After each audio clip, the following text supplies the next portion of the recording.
welcome back to another episode of Glow and Grow. I am your host, Rose. I'm your co-host, Shay, like the butter. Hey! And I'm your co-host, Maddie. And today we're welcoming special guest, Maura Laney. I'm just super excited. Like, I'm with the cool girls. You are a cool girl. Oh, she is the coolest girl. Yes. Thank you so much for being here. We definitely. really appreciate you taking the time to sit with us this morning. So tell us a little bit about yourself. So, like you said, my name is Maura. I was born in Valparaiso, Chile. And when I was 3, I left because of Pinochet and all that going on. And then I went to go live in Belgium, in Antwerpen. And I lived there until I was 9. And then we came to the States and got married, had kids, and so on. Wow. Nice. Well, she does have a really interesting story. Every time I tell people about Maura, I tell them that she has lived like 18 lifetimes. Like, seriously. No. She really has an interesting story. We may need to have her back for a part 2 because it's not going to be enough to cover everything. No. But as y'all know, we always make our mocktail of the week inspired by our guests. So what do we have today, Shay? Yes, I'm so stinking excited about this one because I think this has to be the cutest drink I've made yet. So cute. So I know our guest pretty well, and if you know Maura, then you know that she loves Hello Kitty. Yeah. So our drink today is called Hello Maura. How cute is this? So what we did is a lemonade base. We also did a splash of coconut, and then there's this strawberries and like coconut milk drink. So I mixed that in with it. You can't tell that the ice cubes are bows, but they're actually bows. Oh my gosh. And then we topped it off with some whipped cream, and of course you have to make it cute with some cherries and strawberries. So this is your Hello Maura. If everybody could get their drink. Make sure you mix it So up are too, these you can't separate. lactose intolerant friendly? Oh. You know, it's coconut milk, so as long as you can do coconut milk, then this is great. Because I feel like the older I get, the less tolerant I am to It's okay. We got 2 restaurants. Oh my gosh, I think somebody had said this on my social media not too long ago. They said all the pretty girls got digestive issues. Yeah. Wow. Oh my gosh, that tastes good. And I took a sip and we didn't cheers. I know, right? Cheers to a great episode. Now, if we were to add an alcohol to this, what would you suggest? Vanilla vodka. I would do anything like coconut or vanilla for sure because it's got like that creamy taste. So yeah. There's also that like glitter. What is that glitter? I don't know. It's not champagne. Oh, edible glitter? Sparkling. No, there's a drink. There's a Is drink. it like Nuvo? I don't know because I always drink the LaCroix. Nuvo had one, but there's another one, and Okay. it's like pink with glitter in it. Ooh. I'm looking that really up good. now. Okay. It's really good. All right, one more. So, go ahead and put us on pause, make up your mocktail cocktail, and then come on back. So, like we were saying earlier, there are so many things to talk about that you've gone through. I don't even know where to start. So you were from Chile originally. Tell us the story on how you made it to the U.S. So as far as, like I said, I was born in Valparaiso, Chile. And my dad one day, this was in the age of Pinochet. Pinochet was in power, and Pinochet was the kind of president that if you were not for him, you were against him. And so a lot of people would disappear. A lot of people were doing protests, things like that. They were on the street with, big banners and whatnot. And one day my dad was walking home, and he was caught in a picture. And so all those people that were in the picture slowly but surely start disappearing. Oh my Families God. start disappearing. And so my dad at the time, he used to work as a merchant. He used to be on the ships. And he would go to Antwerpen in Belgium a lot to do, the merchandise and whatnot back and forth. And he ended up with a group which was called Casa de Chile, which is the House of Chile. And it was a house where it was like for refugees, where if they would come from Chile, they would help you with clothing, they would help you with getting your life back together and whatnot. And so we couldn't tell anybody that we were leaving. They were looking for a mother with 2 girls, which was myself and my sister. So they cut all my hair off. They put little suspenders on me and the whole nine, making them believe that I was a boy. Couldn't tell anybody that I was a boy. Couldn't talk to anybody. And this is my mom's story, but she says that she was told to get on the plane, not talk to anybody. And when she got off the plane, to look for a male with a bushy beard and a black jacket. My mom says she got off the plane, nobody was there. She was on the stairs just crying with the 2 girls. She didn't know the language. She didn't have any money.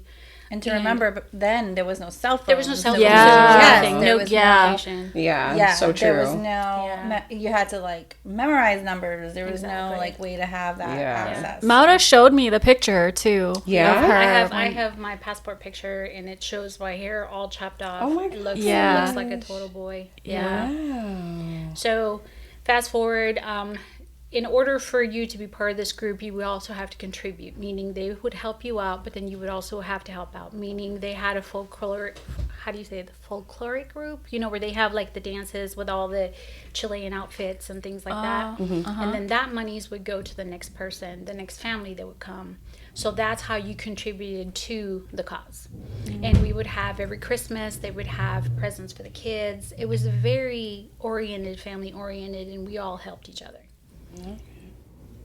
Fast forward, I'm 9 years old, and my uncle decides to come to Belgium.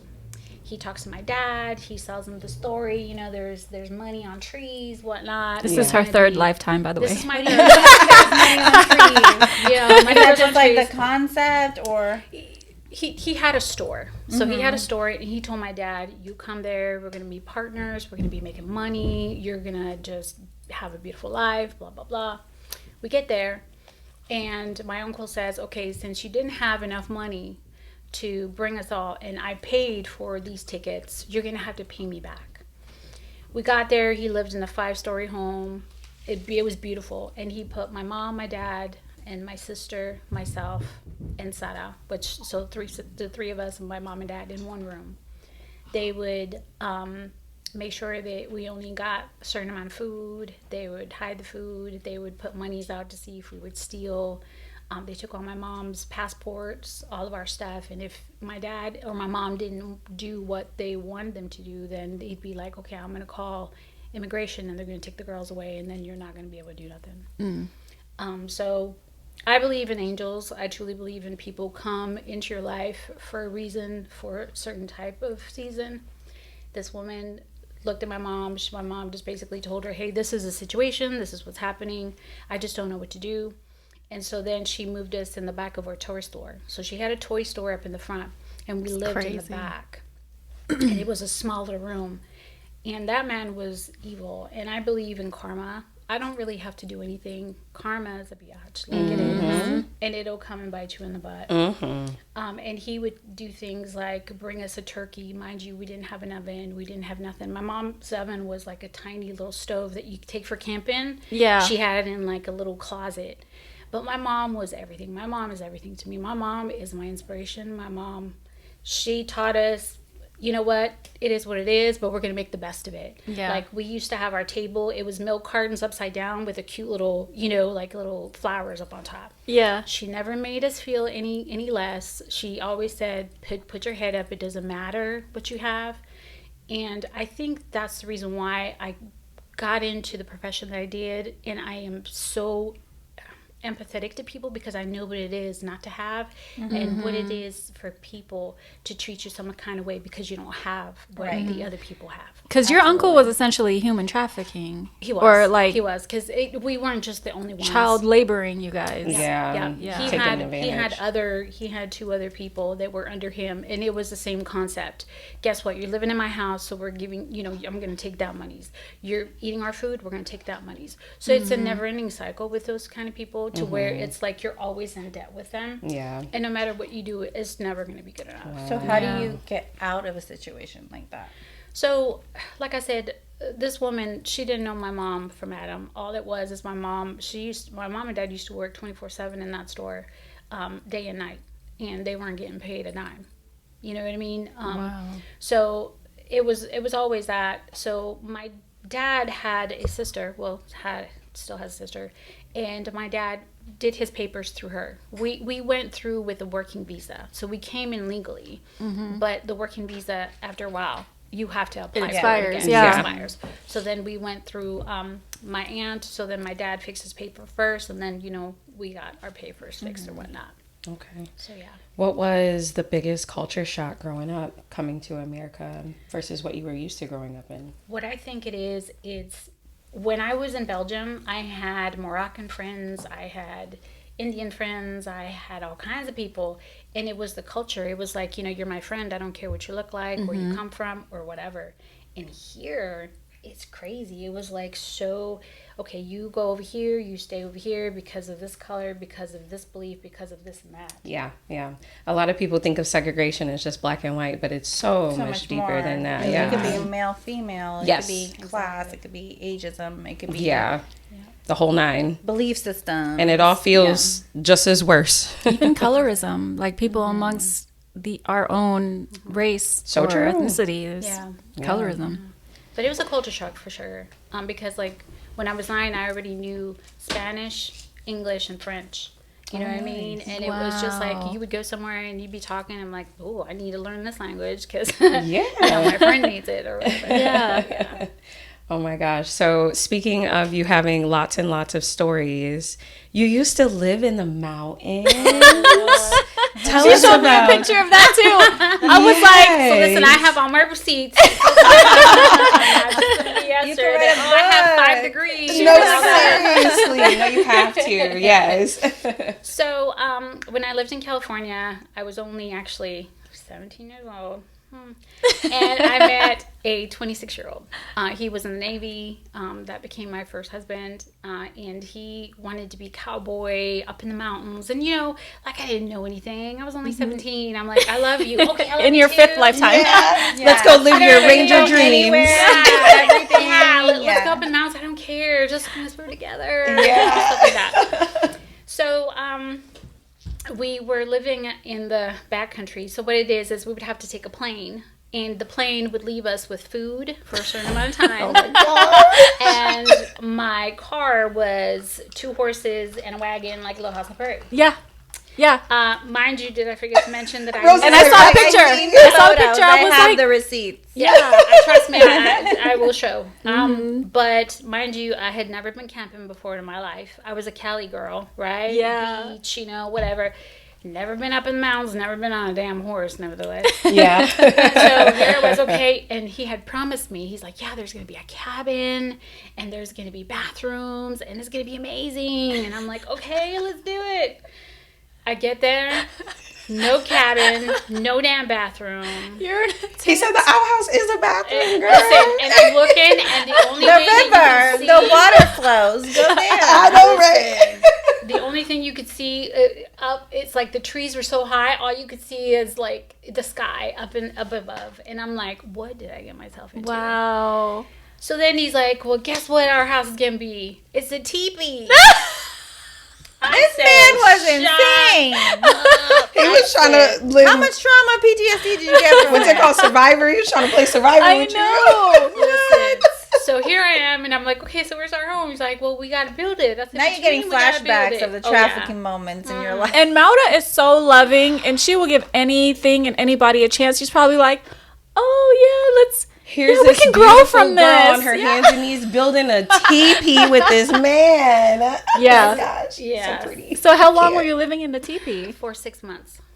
Okay. 6 months. That's a long time. But this is the thing. So we were working with a guide, so country guide, meaning we would set up for like the guys that used to go hunting. We made sure that they went fishing, that their lounging was correct, that they had food. I was cooking on a wood stove, literally wood stove, which is a box. Y'all where were you doing put some the damn hunter-gatherer some shit. serious, like, I should. So if anybody's surviving the apocalypse, I'm me. calling Yeah, out. me. Okay. Yeah, like I know who to go to. She's gonna hunt. If you see got the me. smoke coming out of my damn teeth, Yeah. She's gonna hunt and cook all at the same time. The men were the hunter gatherers and you were the woman. I wouldn't survive a day. Listen, so what's crazy though is that the people that work for backcountry guides are usually felons, because they and basically. So it was my husband and I at the time, and then we had 3 other people working with us. So they would used to pack all the mules. So what it is we had like 10 mules, and you had the basic mare and then the mare in the back. So we would put all the junk, all the pots, all the pans, all the linen, everything that they I'm wanted vibrating. to do. You are. Hold on. I'm vibrating. I was like, now you're still having a good time over there. It's part of the plot. Do it for the plot. Mama said you having a good time over there. Yeah. You're going to hear it How through come the this speaker went like, that way? what? Okay, I turned it off. But yeah, so I dealt with some people, and the thing is I was the only female up there, so I would have to take a shower at 2:00 in the morning because I didn't want anybody to see me. Mind you, my shower was the ones like the military where they have the water, you let it sit. You have the bag, it's solar. Did it have the solar? Yes. Yeah, so you let the solar heat up the bag, and that's how you got That's hot how you got water. a hot shower. And it was gravity fed, so you would have to hang it from somewhere, and it had the little hose. Gosh, and I have stories for days. I tell you. And then, so when we were there, everything was going good. I was like, okay. And then we ran out of food. So they couldn't get to us. So we had to like go and get a damn snake. And then snake tastes like chicken. Ew. Kinda like chewy What? chicken. It does. They say that about frog tastes like legs too, but I'll let them. To me, I they don't kind want of it. do. You had a frog leg before? Ew. Oh, I couldn't do it. I would try the frog leg just because I've seen it so many times being done. You just have to get over the fact that it still looks like a frog leg. It does. See, that's the thing. You gotta close your eyes. You're like, let me think about it. I always take like the top part off because I'm like, that's like the foot part or whatever. I don't know. But yeah. So snake tastes like chicken? It does, but it's kind of chewy because, of course, look at the stuff that I was dealing with. So yeah, and then someone had a heart attack. We had like a little Mickey Mouse radio where you could like listen to all the truckers, and you're like, hey, we need some assistance or whatever. I was in a fire. The thing was on fire. The mountain was on fire. So here we are. We're trying to get all the horses down. And I'm crying, and I'm like, And all of this happened in 6 months? yeah. So, Wait, you guys had a bunch of horses too on that mountain? yeah, we had horses and we had the mules. That's how we. So you was that- taking care of not only y'all, like you guys and feeding you guys, but you were also taking care of the animals Livestock. too. Correct. My gosh. And then one day they left me all alone. So I'm like, okay. And then all of a sudden I hear that there's a fire, right? Mind you, we're going up this mountain and there's about this much space, right? So the horses, they're doing their little thing. And if anything spooks them, they twist themselves around. And it's just whatever. I can't even drive up a mountain. Right? I'm not riding a horse up the So here we mountain. are. And he's up way up in the front. There's 10 mules in between us. And I'm in the back. And my horse does a spin. And I'm crying. And he's like, I'm coming. Oh my god. So here he is trying to get me or whatever. I mean, there's so many things that happened that after 6 months, I said, you know what? I love you, but you got to go on by yourself. Oh my god. This is just not for me. So is that what ended the relationship or the marriage? Or like, how long were you guys married? So we were married for 10 years. Wow. We were married for 10 years. He did the backcountry guide for a while, and then we moved in with his mom and dad because of issues. I got pregnant. Then we had, my daughter. Then we had my son. I was only 21. Mind you, I got married at 18. And then I had my daughter at 19 and my son at 21. Wow. So I went from being a daughter to being a mom and a wife right away. The fact that you dealt with all of that Yeah. at like 17, 18 to 21, Yeah. the maturity that it takes. Builds you as like you wouldn't be the person that you are today without those stories and situations. I truly believe that people go through different things and it makes you who you are today. Yeah. It Yeah. might have been really, really bad, and trust me, I've gone through some horrible things, but I always understand that that's why I treat people the way I do. I give them an opportunity. I'll give them the shirt off my back. But once you do me wrong, I have nothing for you. That's just my thing. Which a lot of people are the opposite. When they grow up that way or that type of life, they have a chip on their shoulder. Yeah. They're not as empathetic to people because they're like, if I had to live that way, if I had to experience that, then It's like an entitlement. Exactly. Yeah.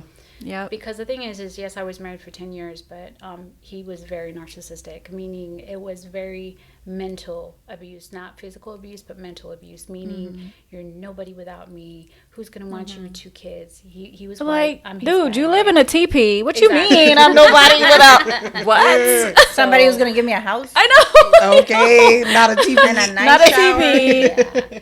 But he would do things like just to manipulate. Like he took me away from my entire family. Yeah, because they isolate. Yeah, and then they say things like, okay, guess what? I'll be back. Mind you, I didn't have a driver's license until I was 21. And so I didn't learn how to drive. So he would take the car and he would leave me up in the mountain by myself. Wow. It was like snowing or whatever. And one day he was upset with me and he said, listen, I don't know when I'm going to be back. He took all the guns. And at the time. And this was in Montana, right? No, this was in Chalice, Idaho. Idaho. Okay. Yeah. And then he would like disconnect the phone from outside so I couldn't call nobody because of course she didn't have a cell phone.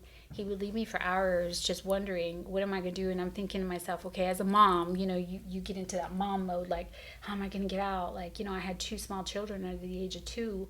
And I was like, if I take the stroller, then I'm going to be stuck because there's snow and this. Yeah. And I'm going through all Like, this. this can't be life. Like, this cannot be life. I had a rough childhood.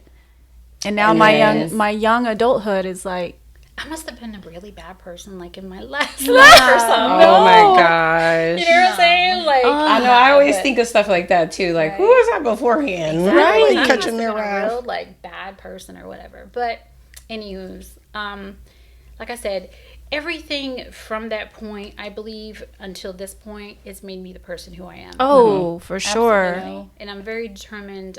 Whenever I start something, I finish it. And the more you tell me that I can't do something, the more I'm going to look at you and say, you know what? Watch me. Watch Yep. me. Because Yep. I'm going to be bigger and better, and I've been bigger and It's the better. best revenge you can done ever hard give. Things. You've Yeah. done challenging, hard things that Yeah. no one would ever think of going through in this lifetime. Yeah. No. Because I remember, like, my mom, like we said before, my mom would make crap out of nothing. You know what I mean? Like, soups, she can tell you, like, 50 damn different soups. Because that's all we had. You know what I'm saying? Sure. Or just, making it fun and making it exciting. And, not... Like, I used to go and clean houses with my mom when we were in California when I was a kid, right? And I would go to these houses and I'd be like, oh my God, this is so nice. One day I'm going to have it. And she'd start laughing at me. She goes, she's like, okay. She's like, you keep on dreaming. Yep. And so when she came to see me in my house and I had all my Oh, stuff, You got exactly I that, love baby. it. I'm Yeah. like, when I was, in that house, and I would be like, yeah, I'm gonna have that one Yes, day. you did it. And that's why I appreciate what I have. That's why you take care of what you have. And I think a lot of people that don't have when they were younger, when you have it, Right. you appreciate it. You take care of it because you know what it took to get there. That's so so inspiring. true. You're literally like one of the strongest people I know. Literally. Yeah. So, do you think that the lack of protection that you received growing up is what made you be like, I want to protect others and go into law enforcement? What made you go into that side of career Yeah, wise? Like, what made you choose this that? lady was a cop too, y'all. Yeah. Look at her. Had a and you- career in okay, it. don't let the Like, cute looks Don't let fool the you. That's for Your you. direct next chapter after that, or So let's see. So then he went into the military, and then he decided he wanted a blonde-haired, blue-eyed female, and left me with $5 and 2 kids here in Fayetteville. That was devastating to me. So one day I just couldn't. It's like I didn't know where to go, what to do. I didn't have any money. I don't have any family here or whatnot. So I don't know who believes in God, but I do. And I got on my hands and knees and I said, Lord, I said, if you want me to stay here, I said, you will open up the doors for me. And I said, because I can't do this alone. And I just felt this empowerment, like, you're going to do this. It's okay. And I was going to the gym one day and there was this lady and I heard her in the background. She's talking to somebody else and she's like, oh my God, I can't wait to go back to Oxnard and this and that. And I was like, oh my gosh, she's from Oxnard. I used to be from Oxnard, California. And I just looked at her and I said, I'm sorry. I said, I don't mean to, interrupt or whatever. And I said, but are you from Cali? And she's like, yeah. We became best of friends. She was my angel. My mom had her angel. I had mine. And that was her. And we just started talking and she just became my friend. And I just kind of just blurted out. I said, I don't know what to do. I don't have any money. Mind you, when I was married for 10 years, I went to manicuring school. I had my license. I had my little shop. But he did not want me to be independent. He would say that I was, just picking myself. I forgot that you did nails too. I didn't know that. I have a little manicuring license. I had my manicuring license. I did really good and whatnot. Had to close it because of him.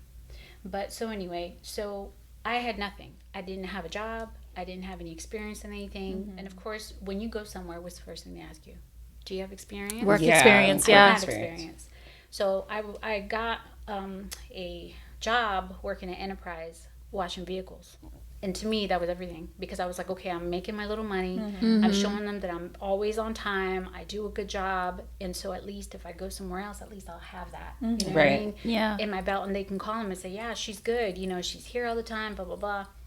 So I was doing that. And then I was volunteering at the fire department, and I got my firefighter 1 and 2 certification. So that's all crazy. I had, right? So then she was like, hey, listen, they're hiring at the jail these couple of chicks. They got fired because they were bringing chicken wings and phones in. Girl, contraband. So she's like, yeah. She's like, just do it. I said, they're not going to want me. And she looked at me and she said, let me tell you something. She said, you are going to go over there and you're going to sell yourself. And I said, what? She's like, yeah. And she's like, you're going to get you a little suit. You're going to get your little paperwork from the fire department, and whatever little thing you got, put it in a little folder, look professional, and go out there and you better damn sell yourself. I said, well, I don't have any money. So she got me in the car. She got me a suit. She let me borrow her little portfolio. And she said, go do it. So I went there. I did my interview. They didn't call me for 6 months. I was like, they didn't call me. Like, it's too long. You know what I'm saying? Yeah.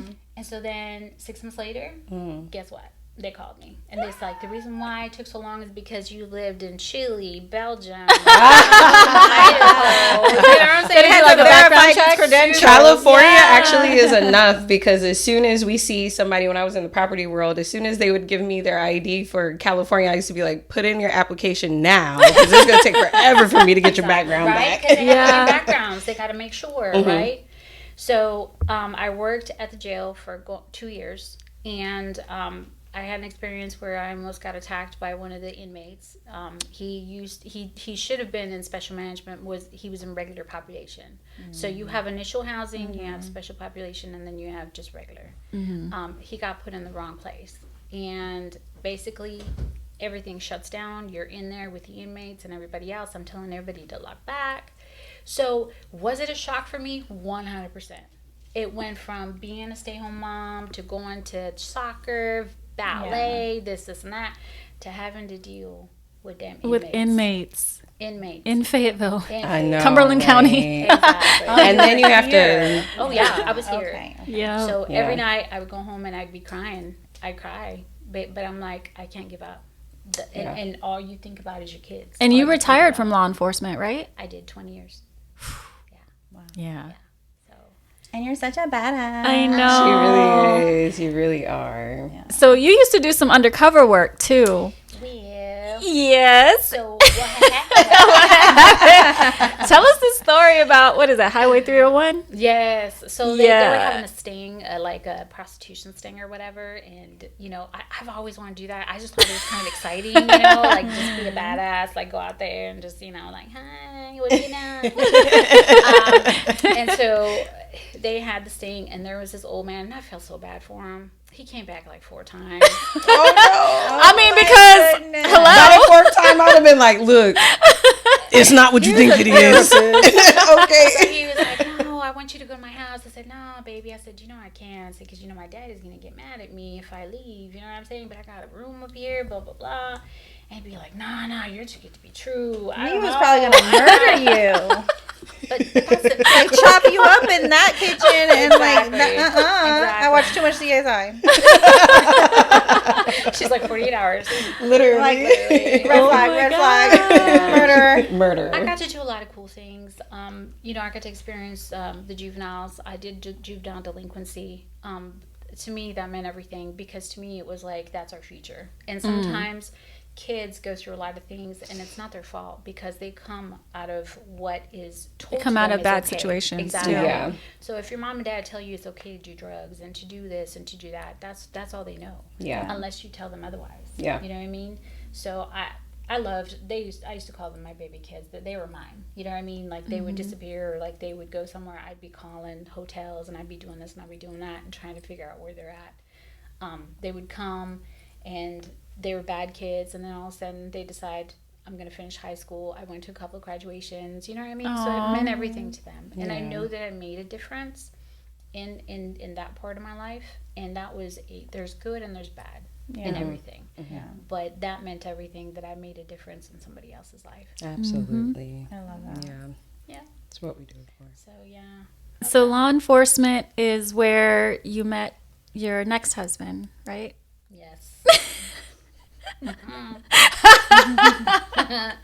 So I was doing really good by myself, right? I was really doing really good. As most of us usually yes, do. right? I had my little house. I had my shit going on. I had it going on. So I was working at the jail at the time, and it was a trooper that came in with a drunk guy, right? And so I was in the back minding my own business. I was on lunch, and then someone comes in and they're like, hey, listen, there's this trooper in there, and he's having a really hard time with a drunk guy, and he's Hispanic. Can you translate or interpret or whatever?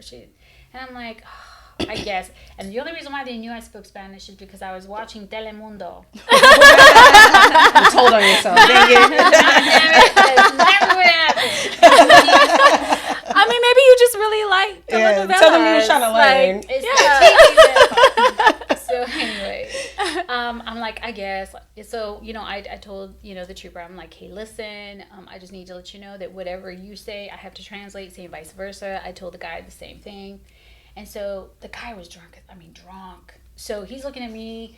The trooper's over here, I'm over here, and here's the guy. And so the guy's looking at me, he's looking at him, because the trooper kept on looking at me, right? And I was like, okay, whatever. So the guy goes, I think he likes you. Now you gotta talk. And so he's like, I'm being entertained right now. Okay. He's like, forget what y'all talk about. So he's like, what did he say? I said, oh my God. I said, you're going to think it's really corny. I said, but he said that you like me. So he starts laughing, right? And so he's like, I think he wants your number. I said, shut up. I said, you need to be quiet and How long focus you on want to what be you're locked up doing, for? right? Okay. Silencio. So then, the trooper's like, okay, so what did he say? Well, he said that you might want my number. And he started laughing. He's thinking, right? So anyway, so he realized that I wasn't messing and that I wasn't saying, that I wasn't lying. Yeah. Was when we went in front of the magistrate. Now, the magistrate had one eye that went this way. And Oh, one no. eye that Girl. went this way. Oh, right? no. So when you're drunk, you're kind of cool. You're kind of stupid, right? So the guy's like in front of him, and I'm like, hey, listen, you need to, he's gonna tell you things. I'm gonna translate, blah blah blah. Do you understand? But you got to look at him. And so he's like, okay, and he's looking up, the guy, and then the magistrate was getting all mad. He's like, I told him to look at me, and so the guy's like this. And I'm like, why are you looking up? You need to look at him, right? He's like, but his eye's going this way. Oh my goodness. I was dead. At that moment, I was like, whatever. How do you keep your composure? I you know? wouldn't be able to. I was like, oh my gosh. So anyway, time goes by. And then all of a sudden, like a month later, it's a trooper that needs translating. Once again. And I'm thinking, wouldn't it be funny if it's the same guy? Sure. Well, what he did is he waited to see when I was working and then had a drunk that day. And then I turned around the corner and he said, let me tell you something. He said, I will get your phone number right now. He said, do you realize how long it took me to get another Hispanic drunk? He was sitting outside those bars. I know. Okay. He's profiling. He was like, was I'm gonna wait for Taco profiling. Tuesday and go pick up somebody. He was profiling for a Hispanic. That's crazy. That is So 9 years pass. I think 9 is kind of like my curse thing. 9 years, between 9 and 10 years. Found out he was cheating, and he left me for an attorney that I used to see at the courthouse every day. Oh, Yeah. no. So then I had to redo my life once again. That's what I'm saying. Like, I know God thinks that I'm kind of like, I can deal with all this, but sometimes it's just tiring because it feels like you're at this good spot. And then all of a sudden, as soon as I let my guard go and say, let me breathe. Life turns. Life turns and it's like, guess what? I'm sorry. That's not it. Let's move on to the next one. And so and then you kind of feel like you've given so much of your good young years to people who just didn't care or just like.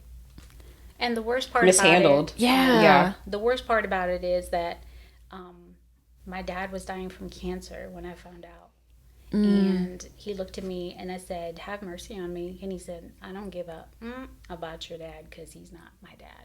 Wow. That at that moment I realized that I can't do this. No. And I let everything go. I let the house go. I didn't want anything. I didn't take anything except for my clothes and a couple of paintings. That's crazy. Everything you worked so hard for. Yes. And I went to go move in with one of my girlfriends. And she told me, she's like, listen, she's like, I'm going to give you a month to feel sorry for yourself. After that. And then after that, you got to get yourself together. That's what good girlfriends are for. And that's what I did. I went to the bank. I got a loan for our house. And then once again, I was great. I was doing good at work. I became a supervisor. I was doing a lot with the kids. I was doing the lip sync for the, just a lot of things. And it was going really, really good. And then I met number 3. Third time's a charm. 11th lifetime.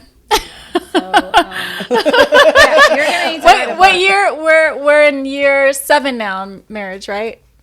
So we got a few years. 7. Yeah. So yeah. You're 7 years into your marriage right now. No. In 23. Oh, okay. So, Okay. Yeah. So this is my thing. So when you open yourself up to somebody, and I wanted to know 100% that this person was going to be for me, and he knew where I was coming from, he knew what I had gone through, and I think that was the biggest mistake I ever did in my life. So if you are in a bad relationship and you go into another relationship, I was like, let me tell him everything. Either he's going to stay or he's going to say, you know what? I don't care. I love you anyway. Mm-hmm. I told him about the infidelity of my other husbands. I told him about the narcissistic tendencies that I went through. Of course, because you're making connection. You're connecting. Exactly, you're right? A relationship, And you're thinking, you need that. Yeah. And so you're thinking that this person is going to protect you because that's what they tell you. And that was not so. And I found a lot of different things out that broke me in 2023. A lot. And it was a lot. And I'm not going to go into a lot, but it was a lot. And still until this day, insecurities creep up every day. You see me and I put this mask on and it's amazing and you won't even know what I'm going through because that's what we're used to. Yeah, right? it's like a fake it till you make it. It's like a fake it till you make it. And so me going back to school, the esthetician school and whatnot, I did that for me.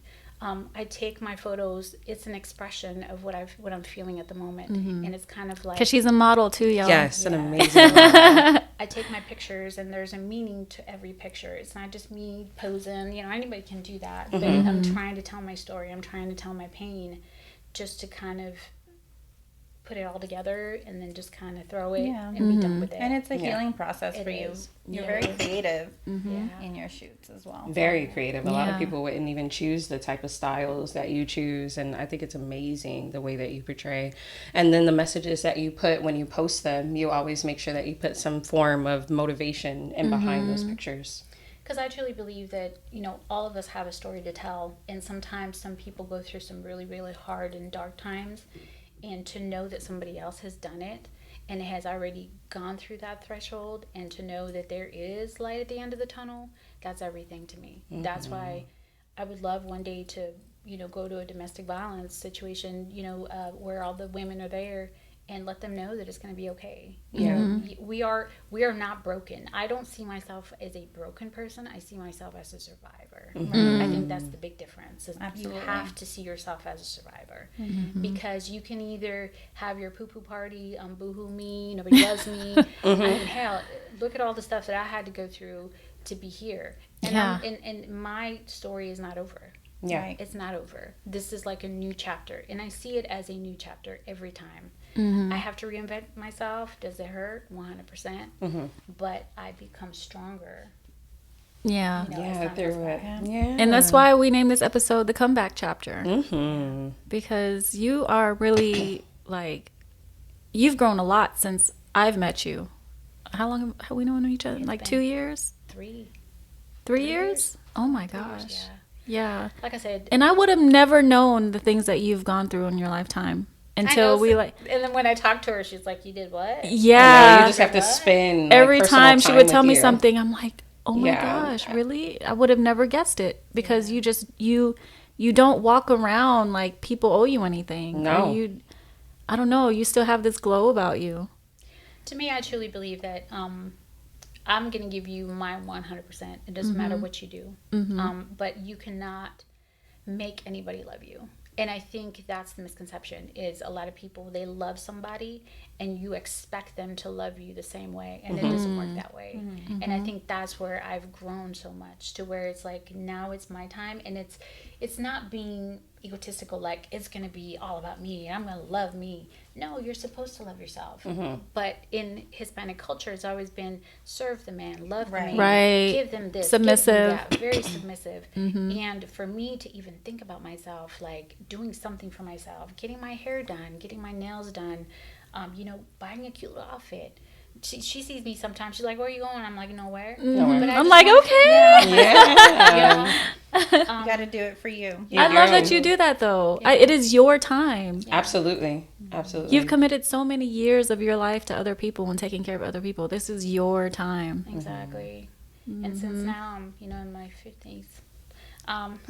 In your what? I don't believe it. Okay. Everybody just looked at their phone like, what? I don't know. To me, it's like it's not that you don't. It's not the oh fuck it type of situation. It's just that I don't care if people don't like my photos. Don't look at them. I don't care if you don't like the way I present myself. I really don't care. Like you It's come to that projection. point. Yeah. It's their own Yeah, insecurities exactly. projecting. I think the main thing for me is you're not posting them for anybody else or for the likes or for the comments or anything. If you For can the just get one validation. person to read what you're trying to say or see behind like what the creativity actually means, that's like, I think that might be like more accomplishment for you than the likes. Yeah. Yeah. And you may not know it, but what you're doing and what you're posting, you could be somebody's angel right now. Yeah. And you just don't know it because it's behind social media or it's behind a phone or computer or whatever. But the way your mom had her angel, you had your angel, you are somebody's angel right now. Yeah.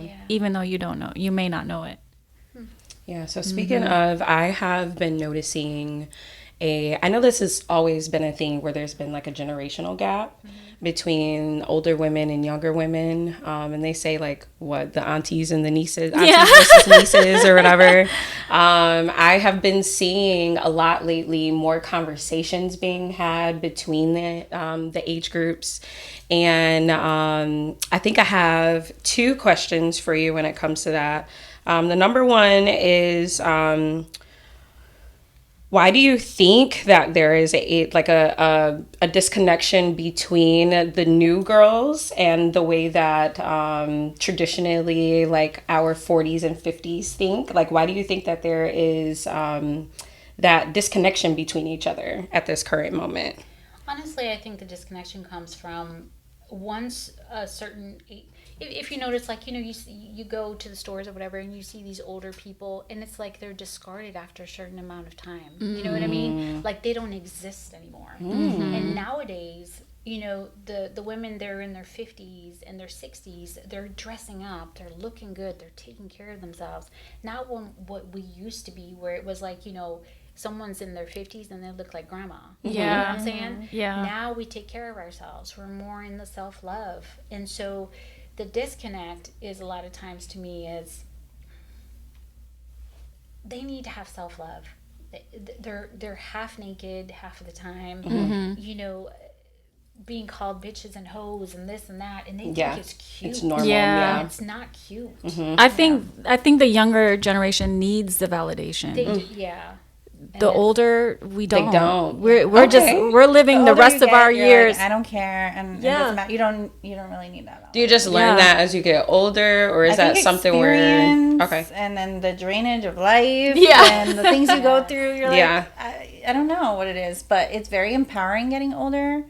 I love the idea. A lot of people are always afraid to say their age, and for me, it's almost like, not only is it a gift because not everybody can move on to the next level of their lives, we're not here forever, but it's an honor to grow older, but also the strength, resilience, and wisdom that you get from that. Yes, and then it gives you empowerment, and you're just like, I don't care what people think of me. I don't care. What you think of me is not my problem, and your opinion, that's for you, not for me. I don't know. And I feel like every time, every 40, 50, 60, the more we embody that as women, I can't say the same for men, but for women, we embody that, and it's so beautiful. Those are good points. Yeah. I think the way our brain works too, something with the growth of our brain, being young, being a teenager, being young adult. Our bullshit tolerance goes down too. But these new girls are like that though. We can't say now, I can't say like millennials, but like the young, like Gen Zs and like below,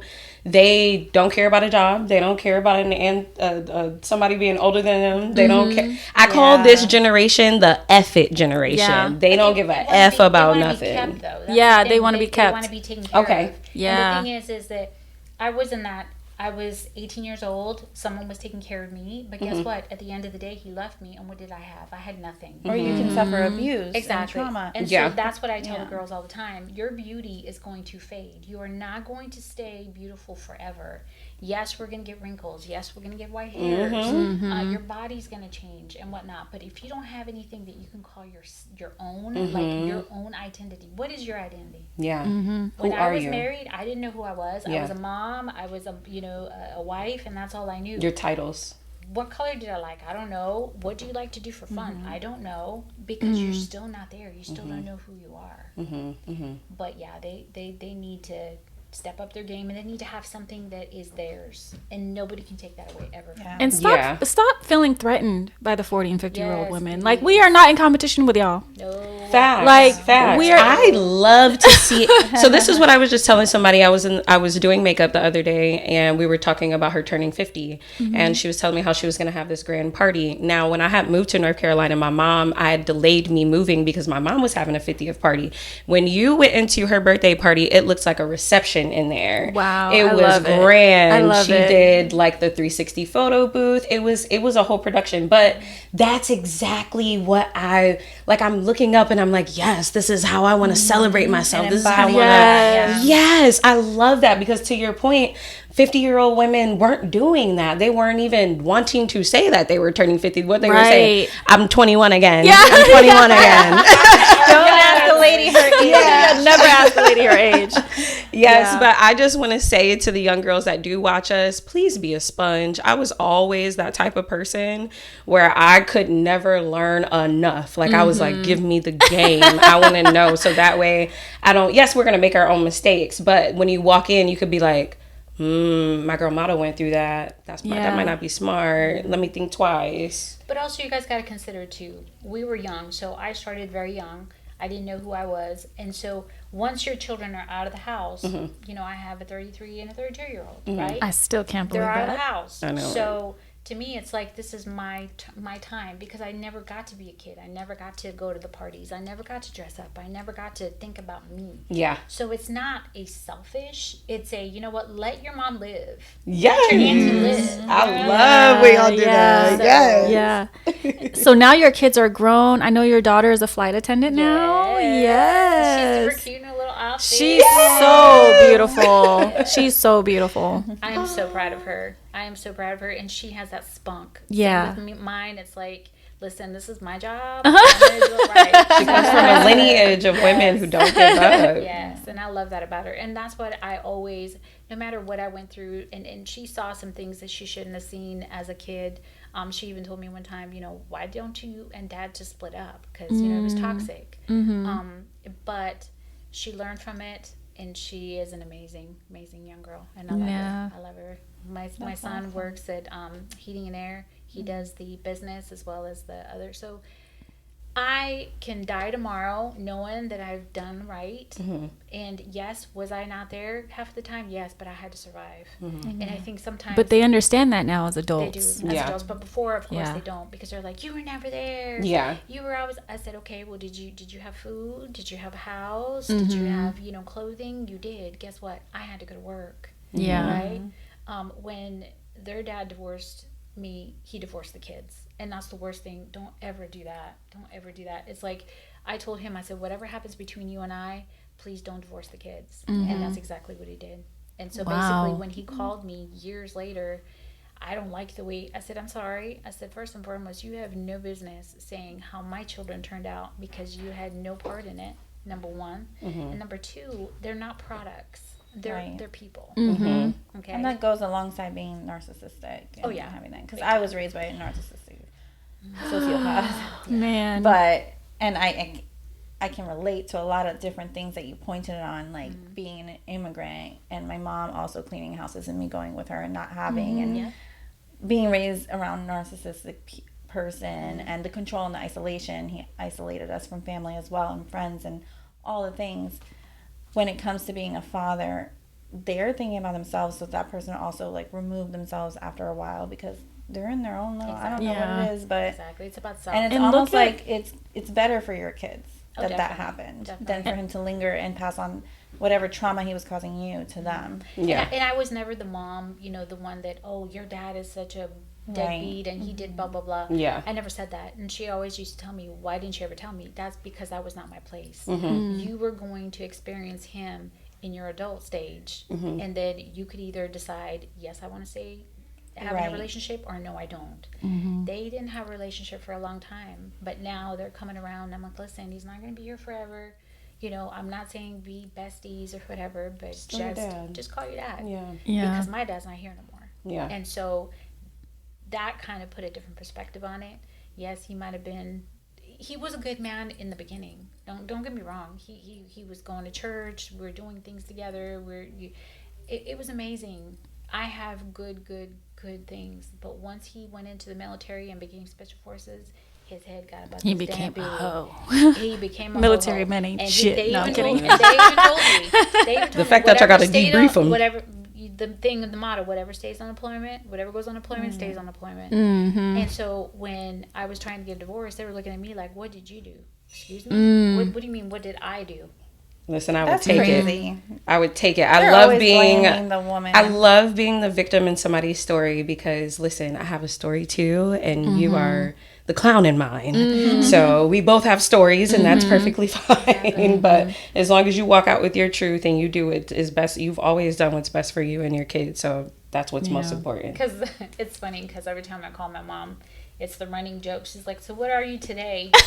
And I'm like, what do you mean? Like, I'm everything of her. She's like, why can't you be normal? Like, you're the only daughter that's like firefighter. Yes. Normal is out, girl. Damn, firefighter, you go into the fire. Like, what is wrong with you? Well, you're definitely an inspiration, and there's so much more we got to talk about, but we just didn't have enough time. It's okay. But you shared a lot. You did. You Very did. inspiring. Very. And I truly appreciate all of you ladies. Like, you guys are kind of like my circle. And to me, it's like you guys kind of elevate me to a different level. And I really appreciate that. And that's why women have to love women. Yes. So many times they're so damn catty with each other. Yes. I see a woman and I say, you know what, you're so beautiful. Yeah. You know what I mean? Just You have to. Because you probably made her day. She was probably having a bad day, and you just made her day just by telling her that. How many times does somebody just say, like a woman, oh my God, you're so beautiful? And that is everything. Everything. Yeah. Right? And what did it cost you? Nothing. It cost you $0.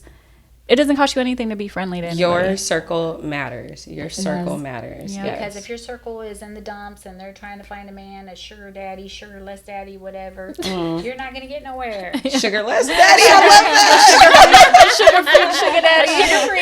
Okay, what you say, Splenda daddy? Splenda daddy.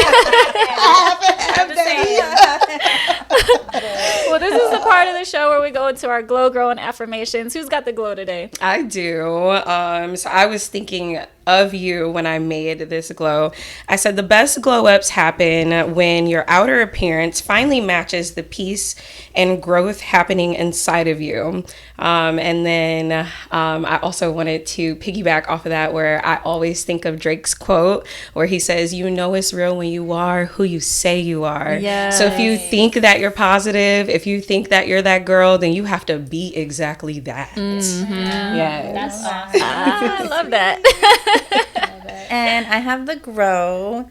So my grow is growth lives in the moments I keep choosing. Let your resilience become your power. And that makes me think of you tremendously. Oh. Yes. You're very resilient, and you just keep going, keep moving forward, and you just keep life beautiful in your perspective, no matter what. I think in your story, resilience is like the key word. Because in my affirmation, it's I am not defined by the storms I have weathered, but by the resilience that carried me through them. I love that. So you've been through a lot in your life, but you didn't see them as, maybe in the moment you felt it, but everything that you went through, you grew from and you learned from, and you've only gotten better. So definitely one of the most resilient people I know, the strongest people I know. And I'm so proud of you. Aww. And I know in these next chapters, you're going to do amazing. Yes, congratulations. Yeah, congratulations with everything. Yes. Yep. Thank you. Yep. So that's the end of our show, guys. Thank you for joining us. Thank you, Maura, for being our guest. And as always, we always got to put out the link in our bio is where you can get our t-shirts. So make sure you grab those. Make sure you subscribe to our YouTube channel. Like, share, comment. We love hearing from you guys. So until next time, bye.